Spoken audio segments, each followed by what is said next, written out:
Olá, tudo bem? Seja bem-vindo ao canal oficial da Fabri Academy. Neste vídeo falarei para vocês sobre capital de giro e sua dinâmica dentro das empresas.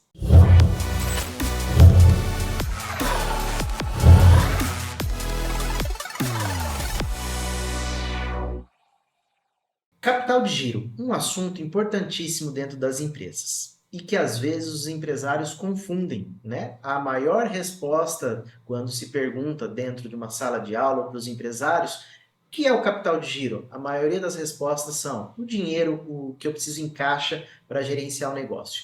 Mas não é só isso. Nós precisamos entender o capital de giro na forma ampla. Para isso, vamos entender que o capital de giro é o ativo circulante de uma empresa, ou seja, dentro do circulante nós temos os disponíveis, que são dinheiro em caixa, em bancos, nós temos os clientes a receber, que é o prazo que a gente concede para o cliente, né? Na maioria das empresas brasileiras a gente precisa vender a prazo, nós temos o estoque, né? São as mercadorias, os materiais, matéria-prima, para produzir, que a gente precisa manter para poder ter a mercadoria para vender para o cliente ou para produzir o produto, e outros créditos operacionais a curto prazo, como, por exemplo, impostos a recuperar e outros créditos operacionais. Bom, se a gente levar em consideração, nós estamos avaliando dentro da empresa todas as necessidades de recurso para operacionalizar o curto prazo. Ou seja, quando a gente fala em gestão de capital de giro, nós estamos falando em gerir todos os recursos necessários de curto prazo. E aí nós precisamos entender que a dinâmica do capital de giro ela envolve, primeiro, em forma de caixa. Então toda empresa precisa sim de fato do recurso, né, para a gente operacionalizar. Porém, esse caixa ele vai se transformar num primeiro momento eu preciso comprar mercadoria, né, para revenda ou de matéria-prima e se transforma em estoque. E aí existe o prazo médio de estocagem, que é o prazo que a mercadoria fica parada no estoque, para depois eu vender para o meu cliente. Então existem as vendas. Depois das vendas existe o prazo, ou seja, neste momento percebam que o recurso ele está girando dentro do ativo circulante, em forma de disponível. Aí eu comprei a mercadoria ou a matéria-prima se tornou estoque, fica lá por um tempo.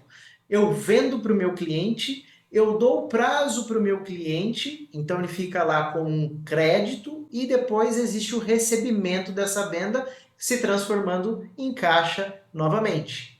Então perceba que essa é a dinâmica, né, do capital de giro, é esse ciclo. Caixa vira estoque, depois de estoque vira vendas, crédito a receber, depois eu recebo do meu cliente e volta para o caixa. Percebam que esse ciclo ele tem um prazo, né? E cada empresa, cada negócio, setor, segmento tem a sua dinâmica, mas é a necessidade de recursos para financiar todo esse ciclo.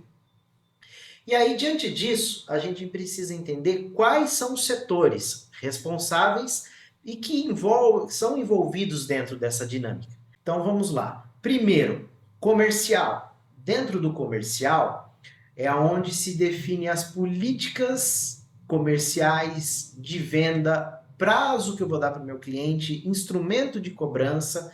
Então, tudo isso, percebam que quanto mais prazo eu dou para o meu cliente, mais necessidade de recursos, porque eu comprei meu material, vendi o material, dei o prazo para o meu cliente, depois eu vou receber. Então, todo esse tempo é capital, necessidade de capital de giro para financiar a operação. Então, o comercial é um dos responsáveis, porque é onde se define volume de venda, prazo para o cliente. Outro setor de extrema importância é o setor de compras e também estoque. Por quê? Porque dentro do setor de compras é onde eu determino o volume que eu vou comprar, com base no prazo que eu preciso ter de estocagem, com base no prazo de entrega do meu fornecedor. Então, são definições que envolvem o capital de giro. Por quê? Mercadoria parada no estoque significa capital de giro. Então, quanto menor volume de estoque, melhor é para a questão do capital de giro. Menos necessidade eu vou ter de investimento em capital de giro. Então, o comprador, O gestor do estoque ele é de extrema importância para o gestor financeiro para que exista esse alinhamento, né, e a menor necessidade de capital de giro dentro da empresa. E por último, quando a gente fala de indústria, o setor produtivo, a produção. A produção ela envolve também diretamente a necessidade de capital de giro. Dependendo do tipo de empresa, quanto maior o prazo do processo produtivo, exemplo, eu tenho uma indústria que para fabricar uma máquina ela demora 90 dias o seu processo. Quanto maior este prazo, maior a necessidade de capital de giro, porque eu vou precisar da matéria-prima, ela vai entrar em processo de produção, aí vai entrar dentro daquele do parque fabril, da linha produtiva, até virar produto acabado. Então, se eu tenho 90 dias para fabricar, é 90 dias de materiais, mão de obra, os custos de produção envolvido que vai necessitar de capital de giro.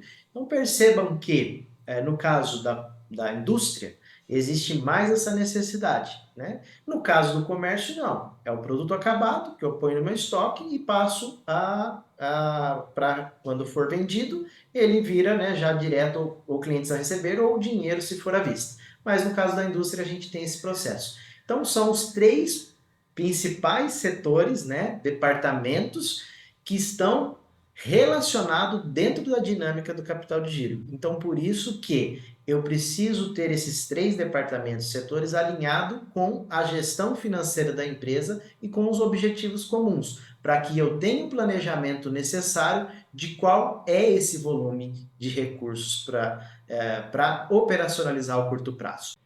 No próximo vídeo, eu falarei sobre como calcular a necessidade de capital de giro e analisar essa dinâmica com indicadores.